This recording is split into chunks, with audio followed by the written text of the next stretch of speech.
Now to the latest on the war with Iran. Strikes from the U.S. and Israel are continuing today, as are the retaliatory hits from Iran. And new this morning, the Pentagon says U.S. forces destroyed key Iranian military command facilities, airfields, and missile and drone launch sites as well.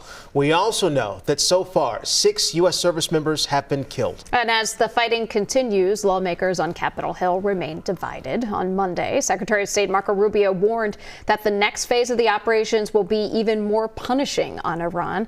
He held a briefing with lawmakers that some Democrats say sparked more questions than answers. This is Trump's war. This is a war of choice. He has no strategy. He has no endgame. The president says operations will continue until Iran's missile capabilities, nuclear ambitions, and Navy are all destroyed.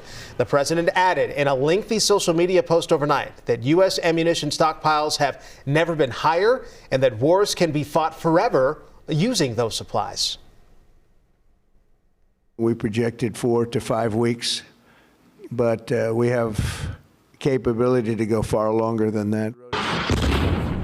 The U.S. has closed the embassy in Kuwait indefinitely and has ordered the evacuation of non-emergency staff and family from several Middle Eastern countries. Now, these ongoing strikes from the U.S. and Iran are expected to be a topic of discussion today. This is when President Trump hosts the German chancellor. This will be at the White House. Of course, we're going to have continuing coverage on the war with Iran throughout the show this morning. In the next half hour, we'll break down how the Constitution defines war, as well as the impacts facing Iranians living here in Minnesota.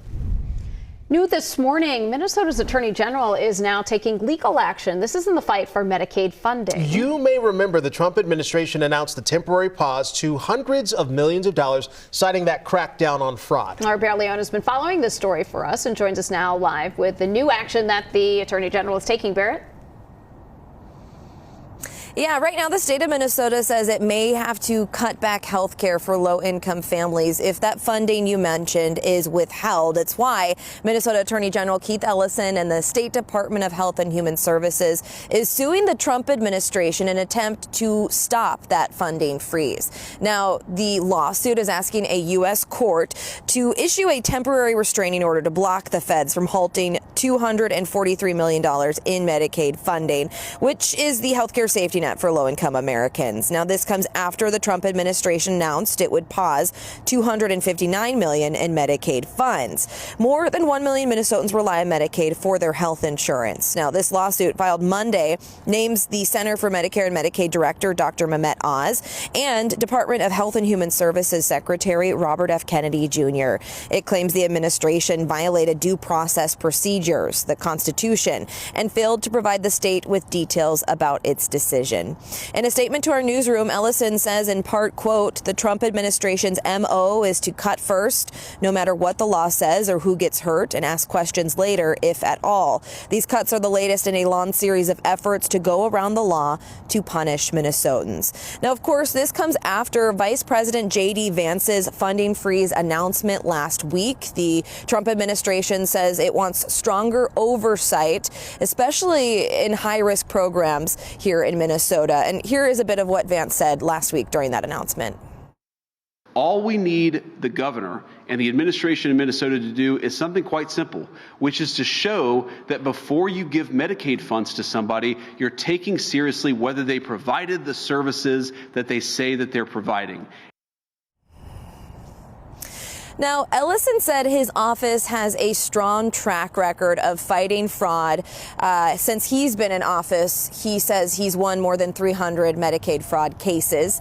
And this amount that the federal government is saying it will withhold is amounts to about 7% of Medicaid funding quarterly for the state of Minnesota.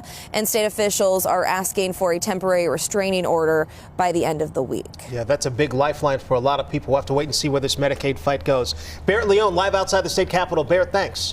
Now let's take you straight to the live desk. That's where Maria Lisignoli is now, because we have another busy day in store over at the Minnesota State Capitol. That's right. A large focus today is on the ICE surge in Minnesota and a push for safety when it comes to the possibility of self-driving cars.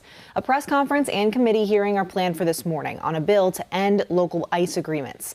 This would bar Minnesota municipalities from signing agreements which attempt to enlist local law enforcement to help carry out the job of ICE.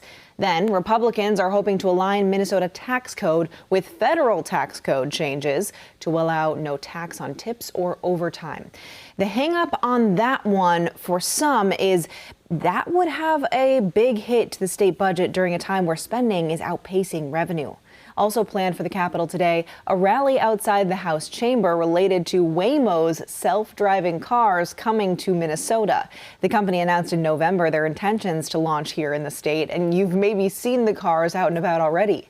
Rideshare drivers, community members, and legislators will speak at the Capitol this morning about competing bills around Waymo's arrival here in Minnesota. All right, we just saw one over the weekend. All right, Maria, thank you. New this morning, charges after a woman made threats towards a Minnesota lawmaker. According to the complaint, a woman from Hugo is charged with threats of violence against House Speaker Lisa Demuth. Now, in the statement of probable cause, it said that the woman began leaving voicemail messages to 2 representatives, but the messages to Demuth started to get threatening as they went on. Demuth petitioned to obtain a harassment restraining order against the woman, and the State Patrol petitioned for an extreme risk protection order against her. Right now, the woman is not allowed to have firearms, dangerous weapons, or any contact with Demuth. She'll also need a mental health screening and GPS monitoring. Now, all of this comes as the number of threats to lawmakers and state officials more than doubled from 2024 to 25. That's according to the State Patrol. AJ, you're tracking a new proposal to beef up security for lawmakers? Certainly are, because we know lawmaker safety, that is in the spotlight at the state capitol more than 8 months after an accused assassin shot and killed former Speaker Melissa Hortman and her husband Mark in their home, and then injured Senator John Hoffman and his wife Yvette. Now, the impact of the attacks, that still resonates with lawmakers, some of whom authorities say were on a hit list by the accused assassin, who also visited others' homes that night. Well, just yesterday, a House panel discussed a proposal to create a protective services unit within Capitol Security, which is overseen by the State Patrol. Duties would include providing security to lawmakers, Supreme Court justices, and state constitutional officers in response to threats, and coordinate security efforts. Members, this is a wake-up call. When that incident happened, there was lack of coordination. There was no clear command in who's in charge of the safety of legislators. And new this session, the physical security to the building at the Capitol, that has changed because there are now fewer public entrances that you have to go through a metal detector to screen weapons in order to get into the state Capitol. So some big changes for anyone who is going. Sure are. All right. Thank you.